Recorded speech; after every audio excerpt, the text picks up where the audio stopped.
अभी हाल फिलहाल में ही मॉन्स्टरवर्स की एक बहुत ही जबरदस्त मूवी रिलीज हुई थी जिसका नाम है गॉडजिला वर्सेस कॉन्ग। और अगर आप इस मूवी को देखने के बाद ये सोच रहे हो कि अरे यार दो इतने बड़े मॉन्स्टर्स की बैटल तो देख ली, अब इससे ज्यादा हमें इस यूनिवर्स में क्या देखने को मिलेगा, तो मैं आपको बता दूं कि गॉडजिला वर्सेस कॉन्ग तो बस एक शुरुआत है और ये मूवी मॉन्स्टरवर्स के फ्यूचर को बहुत ही अच्छी तरह से सेट कर चुकी है। गॉडजिला और कॉन्ग की मूवीज तो हम अपने बचपन से ही देखते हुए आ रहे हैं क्योंकि ये कैरेक्टर शुरू से ही बहुत ज्यादा फेमस थे और ये दोनों पहले भी आपस में लड़ चुके हैं। लेकिन गॉडजिला वर्सेस कॉन्ग में मेगा गॉडजिला को दिखाना ये शुरुआत थी मॉन्स्टरवर्स में और भी नए और ताकतवर मॉन्स्टर्स को इंट्रोड्यूस कराने की। और आज मैं आपको ऐसे ही मॉन्स्टर्स के बारे में बताऊंगा जो कि फ्यूचर में मॉन्स्टरवर्स की मूवीज में हमें नजर आ सकते हैं। अब पहले उन मॉन्स्टर्स की बात कर लेते हैं जिनके बारे में आपने कभी सुना भी नहीं होगा। और हाँ, मैंने इस वीडियो में कोई भी रैंकिंग नहीं की है। वरन, इस मॉन्स्टर का फर्स्ट अपीयरेंस 1958 में हुआ था। अब ये मॉन्स्टर किसी गांव के एक लेक यानी तालाब में रहता था और उस गांव के लोग इसे एक गोट की तरह पूछते थे और गांव के लोग इसे वरन नहीं बल्कि बाराडांगी कहते थे। इस मॉन्स्टर के पूरे शरीर पर स्पाइक्स निकले हुए होते हैं और ये ग्लाइड भी कर सकता है जैसा कि रैम्पेज मूवी में ये वॉल्फ करता था। अब देखो, ग्लाइड करने के लिए हमें किसी ऊंचाई पर जाकर जंप करना पड़ता है, पर इन मॉन्स्टर्स की हाइट तो खुद पहाड़ जितनी होती है, तो ये जंप कहां से करेंगे। मोगरा इस मॉन्स्टर के नाम की शॉर्ट फॉर्म है। इसका पूरा नाम है mobile operation Godzilla universal expert robot एरोटाइप। बस इतना छोटा सा नाम। वैसे मोगरा को मेका गॉडजिला के बचे हुए टुकड़ों से बनाया गया था और अब मॉन्स्टरवर्स में भी मेका गॉडजिला के टुकड़े हो गए हैं, तो हो सकता है कि मोगरा जल्दी ही हमें मॉन्स्टरवर्स में दिखे।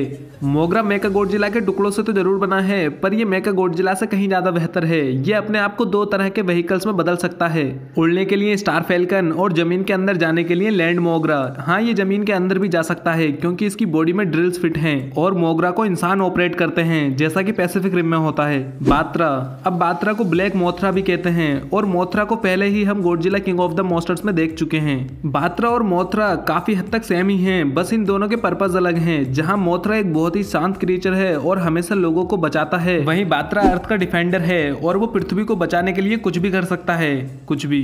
और अब आप सोच रहे होंगे कि तब तो बात्रा अच्छाई की तरफ है, तो भाई ये तो सुन लो, ये पृथ्वी को बचाता किससे है? हम इंसानों से। इसे लगता है कि इंसान ही पृथ्वी के लिए सबसे बड़ा खतरा है। और अब आप खुद ही समझ सकते हो कि मोथरा और बात्रा में से अच्छा कौन है। डेस्ट्रोया, ये मॉन्स्टर अपने गॉडजिला के सबसे बड़े विलन्स में से एक है और इसने गॉडजिला को बहुत ही खतरनाक टक्कर दी है। पता है इस मॉन्स्टर के पास कौन सी पावर है? ये ऑक्सीजन को डिस्ट्रॉय कर सकता है, मतलब ऑक्सीजन को खत्म कर सकता है। ये मॉन्स्टर बहुत ही ज्यादा पावरफुल विलन है और अगर ये मॉन्स्टरवर्स में आ गया तो पता नहीं गॉडजिला की कितनी पिटाई होगी। वैसे इतना पुराना होने के बाद भी डेस्ट्रोया का लुक काफी औसम लग रहा है और अगर इसके लुक को आज के टाइम के हिसाब से रिडिजाइन किया जाएगा तब तो भाई बवाल होगा। मॉन्स्टर एक्स, इसका एक और नाम भी है जो है काइजर गिडोरा, और काइजर गिडोरा ही मॉन्स्टर एक्स की ट्रू फॉर्म है। मॉन्स्टर एक्स उसी स्पेसीज को बिलोंग करता है जिस स्पेसीज को किंग गिडोरा बिलोंग करता है, यानी ये दोनों एक ही स्पेसीज के हैं। और अगर आपने किंग ऑफ द मॉन्स्टर्स देखी है तब तो आपको पता ही होगा कि गिडोरा ने गॉडजिला की क्या हालत की थी और मॉन्स्टर एक्स भी उसी सेम स्पेसीज का है। अब आप खुद ही समझ सकते हो कि ये गॉडजिला के लिए कितना खतरनाक ओपोनेंट साबित होगा। वैसे जहां किंग गिडोरा का लुक एक ड्रैगन की तरह था, वहीं इसका लुक काफी डिफरेंट है और मॉन्स्टर एक्स का लुक मुझे पर्सनली काफी पसंद आया। गीगन इस पृथ्वी का है ही नहीं बल्कि ये एक स्पेस मॉन्स्टर है और इसे खास इसकी ये बात बनाती है कि ये जिंदा ही नहीं है बल्कि ये मर चुका है और इंसानों ने इसकी डेड बॉडी में मशीनी पार्ट्स फिट करके अपना काम बना लिया और अब वही गीगन को कंट्रोल करते हैं। और जब किसी बायोलॉजिकल बॉडी में मशीनी पार्ट्स जोड़ दिए जाते हैं तब उसे साइबोर्ग कहते हैं, इसलिए ये एक साइबोर्ग मॉन्स्टर है और इसमें रोबोटिक पार्ट्स ऐड करके इसे और भी ज्यादा खतरनाक बना दिया गया है। जहां अब इसके हाथों में लंबे लंबे मेटेलिक हुक्स लगे हुए हैं जो किसी भी मॉन्स्टर का काम तमाम करने के लिए काफी हैं। स्पेस गॉडजिला, अब इसकी ओरिजिन स्टोरी आज तक इसके मेकर्स ने क्लियरली बताई ही नहीं है। बस हमें इतना पता चला है कि गॉडजिला के पार्टिकल्स किसी तरह स्पेस में पहुंच गए थे और फिर आउटर स्पेस में कुछ लोचा हो गया जिस वजह से स्पेस गॉडजिला बना। स्पेस गॉडजिला अपने गॉडजिला के मुकाबले बहुत ज्यादा ताकतवर है। ये फ्लाई भी कर सकता है, अपने आप को हील भी कर सकता है, शील्ड भी क्रिएट कर सकता है और भी इसके पास बहुत सारी पावर्स हैं। वैसे अब जितनी जल्दी वार्नर ब्रदर्स मॉन्स्टरवर्स को एक्सपेंड कर रहे हैं तो मुझे लगता है कि स्पेस गॉडजिला को भी मॉन्स्टरवर्स में जल्दी ही इंट्रोड्यूस करा दिया जाएगा। एंगुरस, ये मॉन्स्टर एंकिलोसोरस नाम के डायनासोर्स का रिलेटिव है, इसी वजह से ये दिखने में डायनासोर्स की तरह लगता है। अगर इसकी पावर्स की बात करें तो इसके पास एक से ज्यादा दिमाग हैं जो कि इसकी पूंछ और टांगों में हैं। हाँ, आपने सही सुना, इसके घुटनों में भी दिमाग है। ये सोनिक रोर लगा सकता है जो कि बड़ी बड़ी बिल्डिंग्स को भी तोड़ सकती है और ये बहुत जहरीला भी है। पुरानी मूवीज में एंगिरस को गॉडजिला के बेस्ट फ्रेंड की तरह दिखाया गया था। एंगिरस और गॉडजिला दोनों ने साथ में मिलकर बहुत सारे मॉन्स्टर्स से फाइट की है और उन्हें हराया भी है। तो अब बात कर लेते हैं ऐसे मॉन्स्टर्स की जिनकी झलक हम कहीं ना कहीं मॉन्स्टरवर्स की मूवीज में देख चुके हैं। मोथरा। अब मैं जानता हूं कि ये मॉन्स्टर गिडोरा से फाइट करते हुए मर चुकी है, पर मोथरा सच में नहीं मर सकती, क्योंकि Godzilla king of the monsters के एंड क्रेडिट्स में ऐसा टीज किया गया था कि मोथरा मरने से पहले अपना एक एग छोड़ गई है और मोथरा अपने वंशजों में अपनी मेमोरीज ट्रांसफर कर सकते हैं, जिससे अंडे में से जो मॉन्स्टर निकलेगी वो खुद मोथरा ही होगी। वैसे मोथरा की स्पेसीज के मॉन्स्टर्स को अंडे में से निकलने में लगभग 10,000 साल लगते हैं, पर शायद फ्यूचर में गॉडजिला को उसकी मदद की जरूरत पड़ेगी और इसी वजह से मोथरा को अंडे में से वक्त से पहले बाहर आना पड़ेगा। गिडोरा।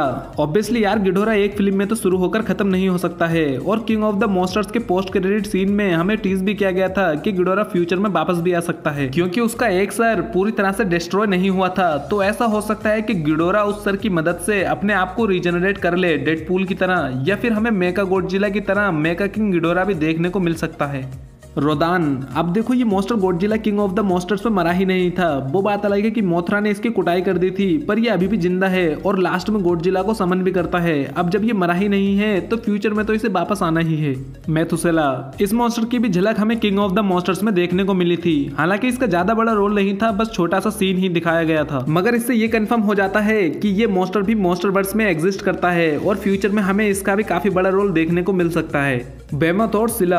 अब देखो, इन दोनों को मॉन्स्टरवर्स में इतना ज्यादा दिखाया ही नहीं गया है, बस इनका इतना सा सीन था कि ये दोनों आकर गॉडजिला को समन करते हैं। अब बेमथ इंस्पायर्ड है सेम नेम के क्रीचर से, जिसका जिक्र बाइबल में भी है, और इसका लुक किसी मेमथ हाथी की तरह है। ये देखने में इतना ज्यादा खतरनाक नहीं लगता, और अगर वही बात करें सिला की, तो इसका लुक इंस्पायर्ड लगता है किसी मकड़ी से, और ये देखने में काफी खतरनाक लगता है। वैसे सिला नाम का क्रीचर भी ग्रीक माइथोलॉजी में एग्जिस्ट करता है। अब इतने सारे मॉन्स्टर्स हमें किंग ऑफ द मॉन्स्टर्स में दिखाए गए थे, तो इनका फ्यूचर में कुछ ना कुछ रोल तो जरूर होगा, और शायद जल्दी हमें ये मॉन्स्टरवर्स की आने वाली मूवीज में भी दिख जाए। और हाँ, मूटो और स्क्रल क्रोलर, ये दोनों मॉन्स्टर्स भी फ्यूचर में कमबैक करेंगे। तो ये थे वो मॉन्स्टर्स जो मुझे लगता है कि मॉन्स्टरवर्स के फ्यूचर में काफी बड़ा रोल प्ले करने वाले हैं। और अगर मैंने कोई मॉन्स्टर मिस कर दिया हो तो हमें कमेंट्स में बताएं। वीडियो पसंद आई हो तो लाइक करना, अपने दोस्तों के साथ शेयर करना, और ऐसी ही और वीडियोस देखने के लिए चैनल को सब्सक्राइब जरूर कर लेना।